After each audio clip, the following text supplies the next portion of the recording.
Olá, graça e paz, tudo bem com você? Espero que sim.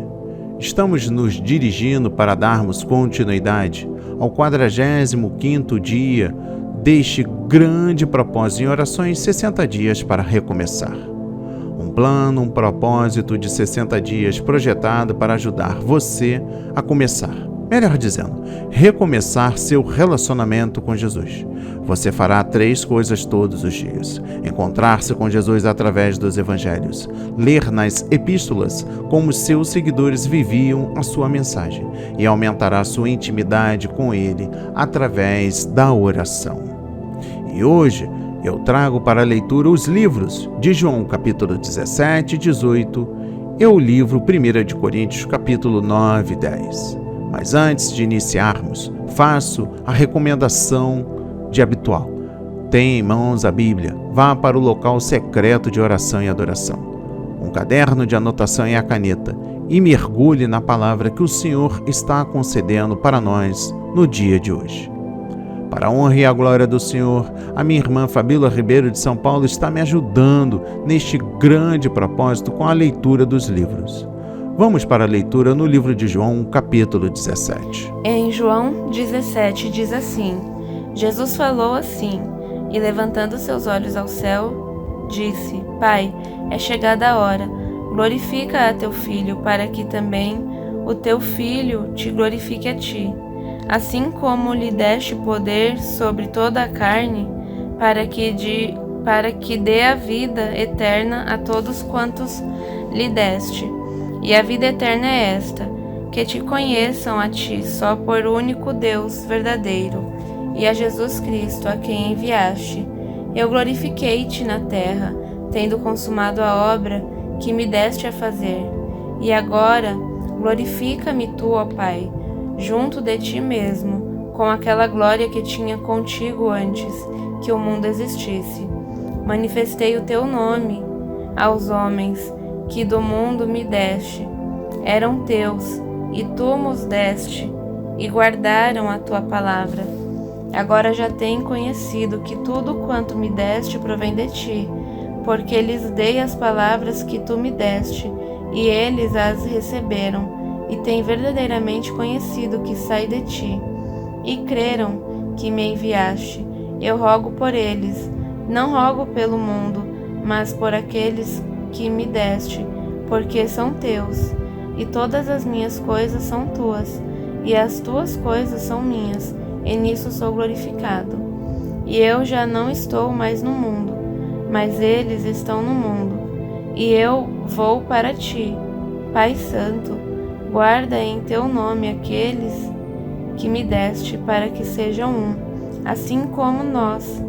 Estando eu com eles no mundo, guardava-os em teu nome. Tenho guardado aqueles que tu me deste, e nenhum deles se perdeu, senão o filho da perdição, para que a Escritura se cumprisse. Mas agora vou para ti, e digo isto no mundo, para que tenham a minha alegria completa em si mesmos. Dei-lhes a tua palavra, e o mundo os aborreceu, porque não são do mundo, assim como eu não sou do mundo. Não peço que os tires do mundo, mas que os livres do mal.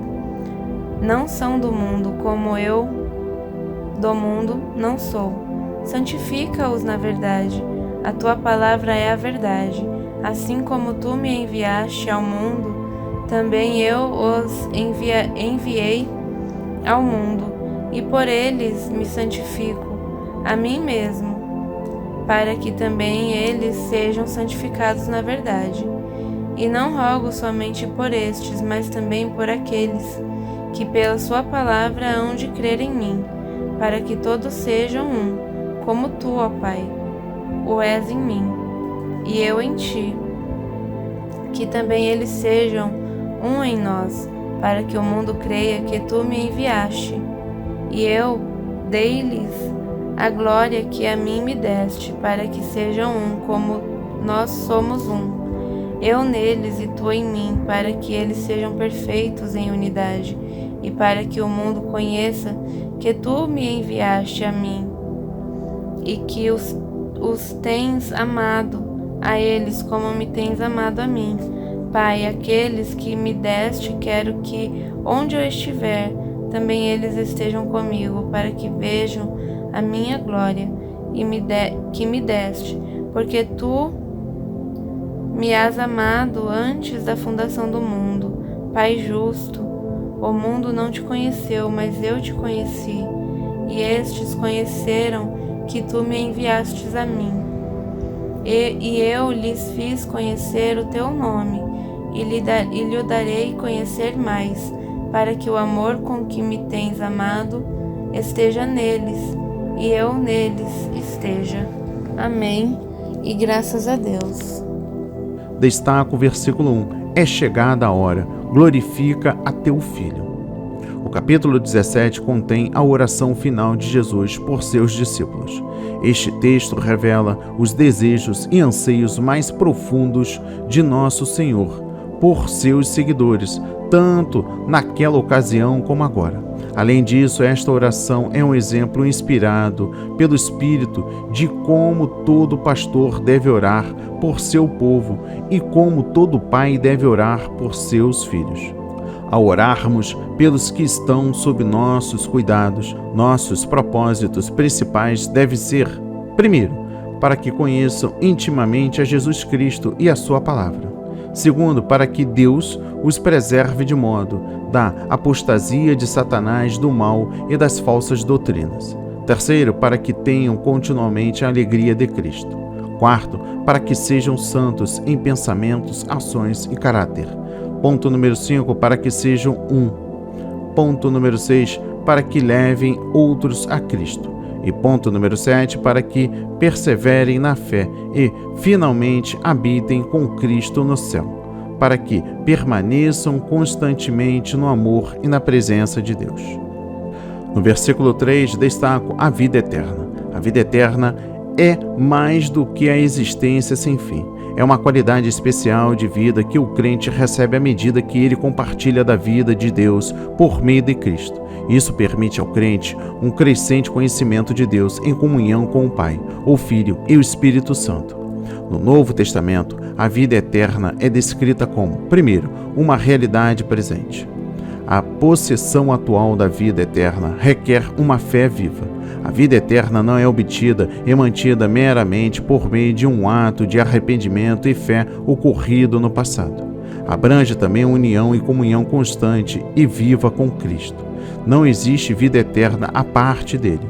Segundo, uma esperança futura. A vida eterna está associada à vinda de Cristo para levar os seus fiéis e depende do viver do Espírito. No versículo 6, destaco: guardaram a tua palavra. A oração de Cristo pela proteção, pela alegria, pela santificação, pelo amor e pela união refere-se somente àqueles que pertencem a Deus, que creram em Cristo, que se separaram do mundo e que guardam a palavra de Cristo e creem nos seus ensinos. No versículo 17, destaco: santifica-os na verdade. Santificar significa tornar santo, separar. Jesus ora na noite das vésperas da sua crucificação, para que seus discípulos sejam um povo santo, separados do mundo e do pecado, para adorar a Deus e servi-lo. Deve separar-se para estarem perto de Deus, para viverem para Ele e para serem semelhantes a Ele. Essa santificação vem pela dedicação à verdade revelada pelo Espírito da verdade. A verdade é tanto a palavra viva de Deus, como a revelação da palavra escrita de Deus. No versículo 17 destaco: me santifico a mim mesmo. Jesus se santifica separando-se exclusivamente para cumprir a vontade de Deus, isto é, morrer na cruz. Jesus sofreu no Calvário a fim de que seus seguidores pudessem separar-se do mundo e se dedicarem a Deus. No versículo 21 destaco: para que todos sejam um. A união em favor da qual Jesus orou não era a união de igrejas e organizações, mas a espiritual, baseada na permanência em Cristo. Amor a Cristo, separação do mundo, santificação na verdade, receber a verdade da palavra e crer nela, a obediência à palavra e o desejo de levar a salvação aos perdidos. Faltando algum desses fatores, não pode haver a verdadeira unidade que Jesus pediu em oração. Primeiro, Jesus não ora para que seus seguidores se tornem um, mas para que seja um. Trata-se do subjuntivo presente e significa continuamente ser um. União essa que se baseia no relacionamento que todos eles têm com o Pai e o Filho, e a mesma atitude basilar que têm para com o mundo, a palavra e a necessidade de alcançar os perdidos. Segundo, e tentar criar uma união artificial por meio de reuniões, conferência ou organização centralizada. Pode resultar no simulacro da própria união em prol da qual Jesus orou. Ele tinha em mente algo muito mais do que reuniões de unificação, isto é, união artificial.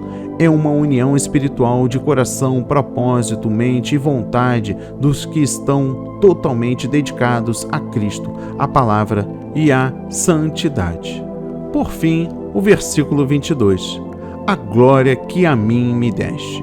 A glória de Cristo foi uma vida de serviço abnegado e a sua morte na cruz a fim de redimir a raça humana. Semelhantemente, a glória do crente é o caminho do serviço humilde e de carregar a sua cruz. A humildade, a abnegação, o serviço e a disposição do sofrer por Cristo garantirão a verdadeira unidade dos crentes que levará à glória verdadeira. Vamos para a leitura no livro de João, capítulo 18. Em João 18 diz assim: Tendo Jesus dito isto, saiu com seus discípulos para além do ribeiro de Cedron, onde havia um horto, no qual ele entrou e seus discípulos. E Judas, que o traíra, também conhecia aquele lugar, porque Jesus muitas vezes se ajuntava ali com seus discípulos. Tendo, pois, Judas recebido a corte e oficiais dos principais sacerdotes e fariseus, veio para ali com lanternas e archotes e armas. Sabendo, pois, Jesus todas as coisas que sobre ele haviam de vir, adiantou-se e disse-lhes: A quem buscais? Responderam-lhe: A Jesus Nazareno. Disse-lhes Jesus: Sou eu. E Judas, que o traía, estava também com eles. Quando, pois, lhes disse: Sou eu, recuaram e caíram por terra. Tornou-lhes, pois, a perguntar: A quem buscais? E eles disseram: A Jesus Nazareno. Jesus respondeu: Já vos disse que sou eu. Se, pois, me buscais a mim, deixai ir estes, para que se cumprisse a palavra que tinha dito: Dos que me deste, nenhum deles perdi. Então Simão Pedro, que tinha espada, desembainhou-a e feriu o servo do sumo sacerdote, cortando-lhe a orelha direita, e o nome do servo era Malco. Mas Jesus disse a Pedro: Mete a tua espada na bainha. Não beberei eu o cálice que o Pai me deu? Então a corte e o tribuno e os servos dos judeus prenderam a Jesus e o manietaram, e conduziram-no primeiramente a Anás, por ser sogro de Caifás, que era o sumo sacerdote daquele ano. Ora, Caifás era quem tinha aconselhado aos judeus que convinha que um homem morresse pelo povo. E Simão Pedro e outro discípulo seguiam a Jesus. E este discípulo era conhecido do sumo sacerdote, e entrou com Jesus na sala do sumo sacerdote. E Pedro estava da parte de fora à porta. Saiu então o outro discípulo, que era conhecido do sumo sacerdote, e falou à porteira, levando Pedro para dentro. Então a porteira disse a Pedro: Não és tu também dos discípulos deste homem? Disse ele: Não sou. Ora, estavam ali os servos e os criados que tinham feito brasas, e se aquentavam, porque fazia frio, e com eles estava Pedro, aquentando-se também. E o sumo sacerdote interrogou Jesus acerca dos seus discípulos e da sua doutrina. Jesus lhe respondeu: Eu falei abertamente ao mundo. Eu sempre ensinei na sinagoga e no templo, onde todos os judeus se ajuntam, e nada disse em oculto. Para que me perguntas a mim? Pergunta aos que ouviram o que é que lhes ensinei. Eis que eles sabem o que eu lhes tenho dito. E, tendo dito isso, um dos criados que ali estavam deu uma bofetada em Jesus, dizendo: Assim respondes ao sumo sacerdote? Respondeu-lhe Jesus: Se falei mal, dá testemunho do mal, e se bem, por que me feres? E Anás mandou-o maniatado ao sumo sacerdote Caifás. E Simão Pedro estava ali, e aquentava-se. Disseram-lhe, pois, não és também tu um dos seus discípulos? Ele negou e disse: Não sou. E um dos servos do sumo sacerdote, parente daquele a quem Pedro cortara a orelha, disse: Não te vi eu no horto com ele? E Pedro negou outra vez, e logo o galo cantou. Depois levaram Jesus da casa de Caifás para a audiência, e era pela manhã cedo, e não entraram na audiência, para não se contaminarem, mas poderem comer a Páscoa. Então Pilatos saiu fora e disse-lhes: Que acusação trazes contra este homem? Responderam e disseram-lhe: Se este não fosse malfeitor, não te o entregaríamos. Disse-lhes, pois, Pilatos: Levai-o vós e julgai-o, segundo a vossa lei. Disseram-lhe então os judeus: A nós não nos é lícito matar pessoa alguma, para que se cumprisse a palavra que Jesus tinha dito, significando de que morte havia de morrer. Tornou, pois, a entrar Pilatos na audiência, e chamou a Jesus e disse-lhe: Tu és o rei dos judeus? Respondeu-lhe Jesus: Tu dizes isso de ti mesmo, ou disseram-te outros de mim? Pilatos respondeu: Porventura sou eu judeu? A tua nação e os principais dos sacerdotes entregaram-te a mim. Que fizeste? Respondeu Jesus: O meu reino não é deste mundo. Se o meu reino fosse deste mundo, pelejariam os meus servos, para que eu não fosse entregue aos judeus, mas agora o meu reino não é daqui. Disse-lhe, pois, Pilatos: Logo tu és rei? Jesus respondeu: Tu dizes que eu sou rei? Eu para isso nasci, e para isso vim ao mundo, a fim de dar testemunho da verdade. Todo aquele que é da verdade ouve a minha voz. Disse-lhe Pilatos: Que é a verdade? E dizendo isto, tornou a ir ter com os judeus, e disse-lhe: Não acho nele crime algum, mas vós tendes por costumes que eu vos solte alguém pela Páscoa. Quereis, pois, que vos solte o rei dos judeus? Então todos tornaram a clamar, dizendo: Este não, mas Barrabás. E Barrabás era um salteador. Amém, e graças a Deus. No livro do apóstolo João, capítulo 18, dos versículos 28 a 40, destaca o versículo 36, Meu reino não é deste mundo. No tocante à natureza verdadeira do reino ou governo de Cristo e do seu propósito redentor atual, 3 considerações cabem aqui. Primeiro, o reino de Jesus não é. Ele não é deste mundo. Sua origem não está no mundo, nem visa a dominar o sistema deste mundo. Jesus não veio para estabelecer nenhuma teocracia política religiosa, nem exercer o domínio do mundo. Seus servos pelejariam. Mas não se trata disso. Daí, seus seguidores não se servirem de meios terrenos para estabelecer seu reino. Não recorrem à guerra, nem a revoltas, para promoverem os princípios de Cristo na terra. Não se alinham a partidos políticos, grupos de pressão social ou organizações seculares para estabelecer o reino de Deus. Eles recusam-se a fazer da cruz uma plataforma de poder para controlar a sociedade. Suas armas não são carnais. O reino de Deus não será imposto pela espada nem pela força. Seus seguidores estarão armados somente com armas espirituais. Isso não significa, porém, que os discípulos de Jesus são indiferentes aos postulados divinos por um governo pautado na justiça e paz e que penalize os malfeitores. Os cristãos devem levar uma palavra profética ao Estado no tocante às suas responsabilidades morais diante de Deus. Segundo, o reino de Jesus é o reino de Cristo, é o seu senhorio nas vidas e nos corações de todos aqueles que ouvem a verdade e lhe oferecem. O reino de Deus não é comida nem bebida, mas justiça e paz, e alegria no Espírito Santo. Ele enfrenta as forças espirituais de Satanás com armas espirituais.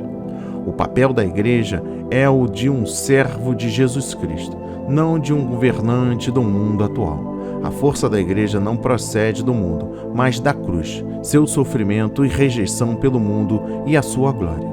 Somente quando a igreja renuncia ao poder do mundo, recebe o poder de Deus. A igreja enfrenta hoje a mesma escolha. Só quando ela perde sua própria vida neste mundo, ela acha-se-á em Deus. Terceiro, o reino de Jesus será. No futuro, o reino e o governo de Cristo serão o novo céu e a nova terra. Isso ocorrerá depois da sua vinda a este mundo para julgar as nações, para aniquilar o anticristo, governar a terra por 1000 anos e a seguir confinar Jesus no seu destino final, no lago de fogo. No versículo 37 destaco dar testemunho da verdade. Uma parte essencial da missão terrena de Jesus foi dar testemunho da verdade e fazer o povo conhecê-la, isto é, dar seu testemunho encarnado do Pai e da verdade revelada do seu Evangelho, segundo as Escrituras. É de estranhar que alguns pastores hoje transigem com a verdade e a sã doutrina, confundem o sentido claro das Escrituras e promovem a união sacrificando a fé bíblica. Tais pastores erram por tolerar a falsa doutrina e por não fazerem distinção entre o bem e o mal, a verdade e o erro. Em nome do amor e do liberalismo, rejeitam esse propósito da vinda de Cristo ao mundo. É justamente a verdade que as igrejas nunca devem sacrificar. Vamos para a leitura no livro 1 de Coríntios, capítulo 9. Em 1 Coríntios 9 diz assim: Não sou eu apóstolo? Não sou livre? Não vi eu a Jesus Cristo, Senhor nosso? Não sois vós a minha obra no Senhor? Se eu não sou apóstolo para os outros, ao menos o sou para vós, porque vós sois o selo do meu apostolado no Senhor. Esta é a minha defesa para com os que me condenam. Não temos nós direito de comer e de beber? Não temos nós direito de levar conosco uma mulher, irmã, como também os demais apóstolos e os irmãos do Senhor? E Cefas? Ou só eu e Barnabé não temos direito de deixar de trabalhar? Quem jamais milita à sua própria custa? Quem planta a vinha e não come do seu fruto? Ou quem apacenta o gado e não come do leite do gado? Digo eu isto segundo os homens? Ou não diz a lei também o mesmo?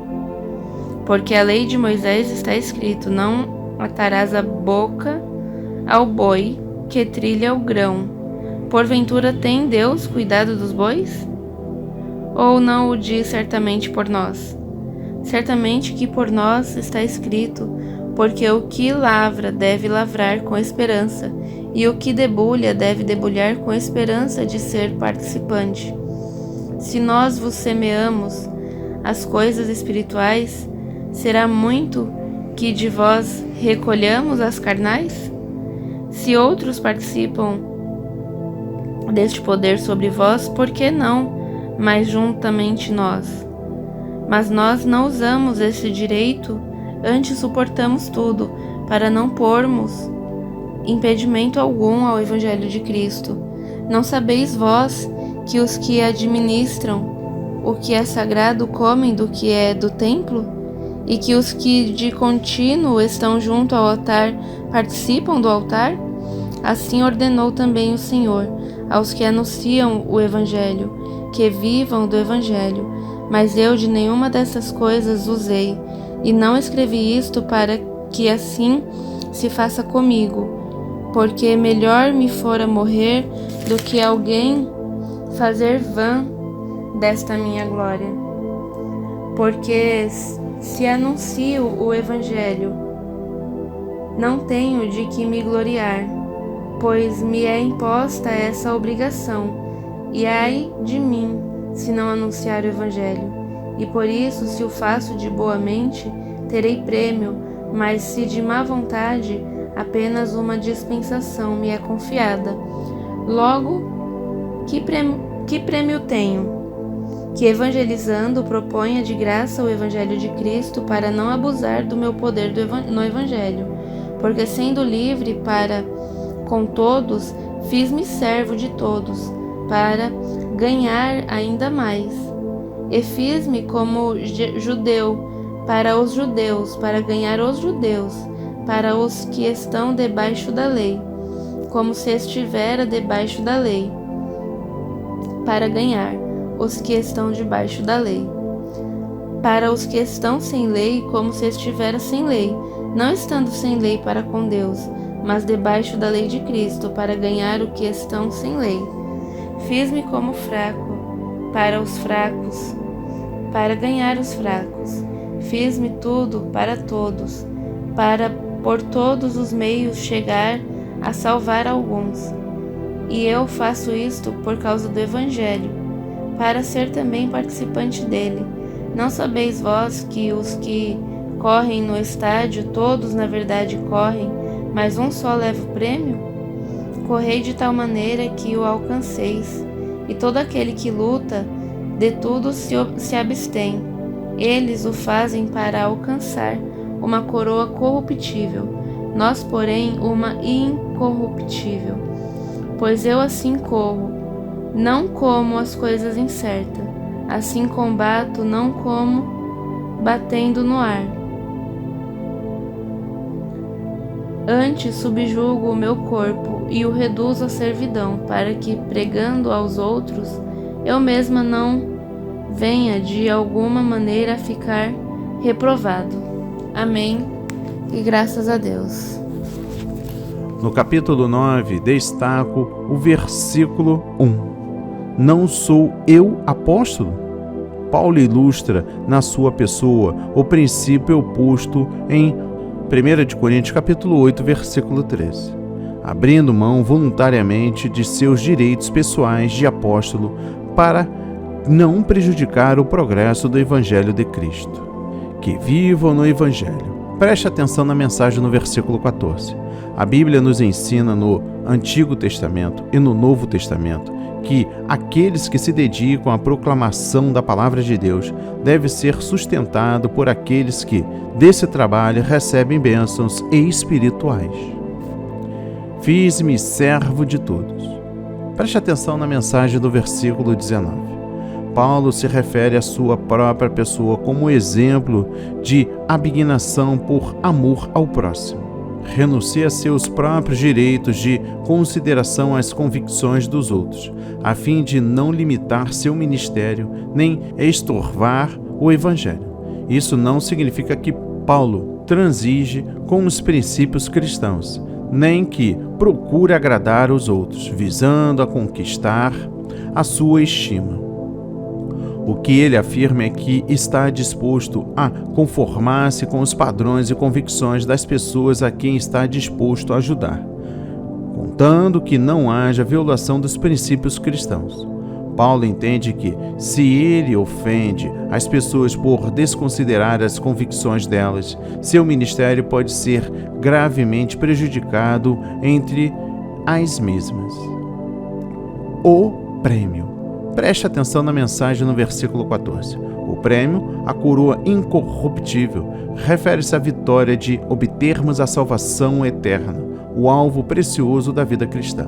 Esse alvo somente podemos atingir abrindo mão de alguns dos nossos direitos, por amor ao próximo e renunciando às coisas que nos eliminariam para a corrida espiritual. Correi de tal maneira que o alcanceis. Preste atenção ainda na mensagem no versículo 24. Paulo ilustra o princípio de que se alguém deixa de exercer seu autodomínio, abnegação e o amor ao próximo, ele mesmo será rejeitado por Deus, mesmo sendo um pregador do Evangelho. Eu mesmo não venha a ficar reprovado. Preste atenção na mensagem no versículo 27. Ficar reprovado, do grego adokinos, encerra a ideia de ser reprovado em prova, ser rejeitado. Paulo emprega esse mesmo termo em 2 Coríntios capítulo 13, versículo 5, onde declara que Cristo não habita naqueles que são reprovados. Paulo não se refere meramente à perda de um galardão ministerial. O que ele reconhece é a possibilidade de deixar de obter o prêmio, isto é, a herança da salvação final. Se ele deixar de viver uma vida santa, de exercer o autodomínio e de suportar sofrimento por amor a Cristo. Vamos para a leitura no livro 1 de Coríntios, capítulo 10. Em 1 Coríntios 10 diz assim: Ora, irmãos, não quero que ignoreis que nossos pais estiveram todos debaixo da nuvem, e todos passaram pelo mar, e todos foram batizados em Moisés, na nuvem e no mar, e todos comeram do mesmo manjar espiritual, e beberam todos de uma mesma bebida espiritual, porque bebiam da pedra espiritual que os seguia, e a pedra era Cristo. Mas Deus não se agradou da maior parte deles, pelo que foram prostrados no deserto. E essas coisas foram feitas em figura, para que não cobicemos as coisas más, como eles cobiçaram. Não vos façais, pois, idólatras, como alguns deles. Conforme está escrito, o povo assentou-se a comer e a beber, e levantou-se para folgar. E não nos prostituamos, como alguns deles fizeram. E caíram num dia 23.000. E não tentemos a Cristo, como alguns deles também tentaram, e pereceram pelas serpentes. E não murmureis, como também alguns deles murmuraram, e pereceram pelo destruidor. Ora, tudo isto lhes sobreveio como figuras, e estão escritas para aviso nosso, para quem já são chegados os fins dos séculos. Aquele, pois, que cuida estar em pé, olhe, não caia. Não veio sobre vós tentação, senão humana, mas fiel é Deus, que vos não deixará tentar acima do que podeis. Antes, com a tentação, dará também o escape, para que o possais suportar. Portanto, meus amados, fugi da idolatria. Falo como a entendidos, julgai vós mesmo o que digo. Porventura, o cálice de bênção que abençoamos não é a comunhão do sangue de Cristo? O pão que partimos não é porventura a comunhão do corpo de Cristo?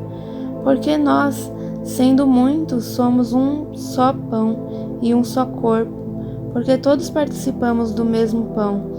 Vede a Israel segundo a carne, os que comem os sacrifícios, não são porventura participantes do altar? Mas que digo? Que o ídolo é alguma coisa? Ou que o sacrificado ao ídolo é alguma coisa? Antes digo que as coisas que os gentios sacrificam, as sacrificam aos demônios e não a Deus. E não quero que sejais participantes com os demônios. Não podeis beber o cálice do Senhor e o cálice dos demônios. Não podeis ser participantes da mesa do Senhor e da mesa dos demônios. Ou irritaremos o Senhor? Somos nós mais fortes do que Ele? Todas as coisas me são lícitas, mas nem todas as coisas convêm. Todas as coisas me são lícitas, mas nem todas as coisas edificam. Ninguém busque o proveito próprio, antes cada um o que é de outrem. Comei de tudo quanto se vende no açougue, sem perguntar nada por causa da consciência, porque a terra é do Senhor e toda a sua plenitude. E se algum dos infiéis vos convidar e quiserdes ir, comei de tudo o que se puser diante de vós, sem nada perguntar, por causa da consciência. Mas se alguém vos disser isto, foi sacrificado aos ídolos, não comais, por causa daquele que vos advertiu, e por causa da consciência, porque a terra é do Senhor e toda a sua plenitude. Digo, porém, a consciência, não a tua, mas a do outro, pois porque há de a minha liberdade ser julgada pela consciência de outrem.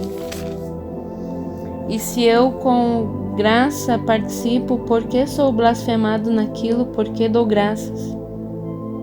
Portanto, quer comais, quer bebais, ou façais outra qualquer coisa, fazei tudo para a glória de Deus.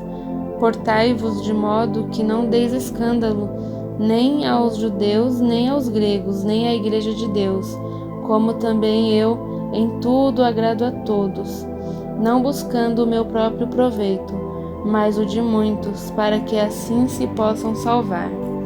Amém. E graças a Deus. No capítulo 10 destaca o versículo 1.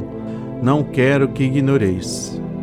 É possível que alguém, se redimido, desfrutar da graça divina e posteriormente ser rejeitado por Deus por causa de conduta pecaminosa. Isso passa agora a ser confirmado por exemplos colhidos da experiência de Israel. Foram prostrados no deserto. Os israelitas foram alvo da graça de Deus no êxodo. Foram libertos da escravidão, divinamente sustentados no deserto e tiveram íntima comunhão com Cristo. Mesmo assim, a despeito dessas bênçãos espirituais, deixaram de agradar a Deus e foram destruídos por Ele no deserto. Perderam a sua eleição divina e, portanto, deixaram de alcançar a terra prometida. O argumento de Paulo é que, assim como Deus não tolerou a idolatria, pecado e imoralidade de Israel, assim também Ele não tolerará o pecado dos crentes na nova aliança. Essas coisas feitas em figura. Preste atenção na mensagem no versículo 6. O terrível juízo divino sobre os israelitas desobedientes serve de exemplo e advertência aos que estão sob a nova aliança, para não cobiçarem as coisas mais. Paulo adverte os coríntios que se eles forem infiéis a Deus, como Israel, eles também serão julgados e não entrarão na pátria celeste prometida. Escrituras para aviso nosso. Preste atenção na mensagem no versículo 11. A história do julgamento divino do povo de Deus no Antigo Testamento ficou gravada nas Escrituras para bem advertir os crentes do Novo Testamento contra o pecado e o cair da graça. Olhe, não caia. Preste atenção na mensagem no versículo 12. Os israelitas, como eleitos de Deus, pensavam que poderiam entregar-se sem perigo ao pecado, à idolatria e à imoralidade. Porém, foram julgados. Assim também os coríntios da atualidade, que acreditam que podem viver satisfazendo a carne, deve-se dar conta de que o juízo divino também os aguarda, caso não abandonem esses pecados. Fiel é Deus. Preste atenção na mensagem no versículo 13. O crente professo não pode justificar seu pecado com a desculpa de que ele simplesmente é humano e, portanto, imperfeito, e que neste mundo todos os crentes nascidos de novo pecam por palavras, pensamentos e ações. Ao mesmo tempo, Paulo assegura aos coríntios que nenhum crente precisa cair da graça e da misericórdia de Deus. Primeiro, o Espírito Santo afirma explicitamente que Deus outorga aos seus filhos graça suficiente para vencer todas as tentações e assim resistir ao pecado. A fidelidade de Deus expressa-se de duas maneiras. Ponto número 1. Ele não permitirá que sejamos tentados além do que podemos suportar. E ponto número 2. Ele, ocorrendo a tentação, proverá aos meios de a suportarmos e vencermos o pecado. segundo a graça de Deus, o sangue de Jesus Cristo, a palavra de Deus, o poder do Espírito Santo que em nós habita e a intercessão celestial de Cristo proporcionam poder suficiente para a guerra do crente contra o pecado e contra as hostes espirituais de maldade. Terceiro, se o cristão se entrega ao pecado, não é porque a graça divina é insuficiente, mas porque ele deixa de resistir pelo poder do Espírito Santo a seus próprios desejos pecaminosos. Deus, com o seu divino poder, nos deu tudo o que diz respeito à vida e à piedade. E a palavra, salvação concedida por Cristo, podemos andar dignamente diante do Senhor, agradando-lhe em tudo, frutificando em todas as boas obras, corroborando em toda a fortaleza, segundo a força da sua glória, em toda a paciência e longanimidade com gozo. Podemos suportar toda a tentação e escapar se realmente desejamos assim fazer na dependência da fidelidade e do poder de Deus. O cálice de bênção. Preste atenção na mensagem no versículo 16. O cálice que tomamos na ceia do Senhor tipifica a morte de Cristo e o seu sofrimento sacrificial pelos pecadores. A comunhão do sangue de Cristo refere-se à participação do crente na salvação provida pela morte de Cristo. As Escrituras não ensinam que na ceia do Senhor o pão e o fruto da videira se transformam realmente no corpo e sangue de Cristo. Sacrificam aos demônios. Preste atenção na mensagem no versículo 20. A idolatria envolve o culto aos demônios, direta ou indiretamente. Está associada à avareza ou cobiça. Logo, há poderes demoníacos por trás da paixão pelas riquezas, honrarias ou cargos mundanos. O cálice do Senhor e o cálice dos demônios. Preste atenção na mensagem no versículo 21. Participar da ceia do Senhor é compartilhar da redenção de Cristo. Do mesmo modo, participar de festas idólatras é compartilhar ou participar com os demônios. O erro de alguns em Corinto era não distinguir entre retidão e impiedade, entre o santo e o profano, entre o que é de Cristo e o que é do diabo. Não compreendia o zelo santo de Deus e a gravidade da transigência com o mundo. O próprio Cristo falou a respeito desse erro fatal. Ninguém pode servir a dois senhores. Fazei tudo para a glória de Deus. Preste atenção na mensagem final, do versículo 31. O objetivo principal da vida do crente é agradar a Deus e promover a sua glória. Sendo assim, aquilo que não pode ser feito para a glória de Deus, isto é, em sua honra e ações de graças como nosso Senhor, Criador e Redentor, não deve ser feito de modo nenhum. Honramos a Deus mediante nossa obediência, ações de graças, confiança, oração, fé e lealdade a Ele. Viver para a glória de Deus deve ser uma norma fundamental em nossa vida, o alvo da nossa conduta e teste das nossas ações. Que a palavra de hoje toque o seu coração, transforme a sua vida para a honra e a glória do Senhor. Se ficou alguma dúvida, eu recomendo que retorne ao propósito deste dia e reveja o que você não entendeu ou que deixou de anotar, né? Como eu disse, é importante as anotações para este momento de reflexão. Assim seja, assim diz o Senhor. Amém e graças a Deus. Pai amado, bendito, dai-nos hoje o alimento que precisamos. Senhor, sou fiel nos dízimos e nas ofertas. Se não for, por favor, toque o meu coração para que eu venha me arrepender. Senhor, estou plantando uma semente financeira no reino de Deus, crendo na colheita. Oro para que eu seja abençoado e também seja uma bênção para os outros, assim como tem sido a vida do projeto, a Marca da Promessa. Repreendo o devorador sobre a minha vida, finanças e família. Ajuda-me a ser diligente e excelente enquanto faço meu trabalho para o Senhor. Oro pelo seu favor em minha vida e na minha família. Toda honra e toda glória seja dada a ti, Jesus. Amém e graças a Deus.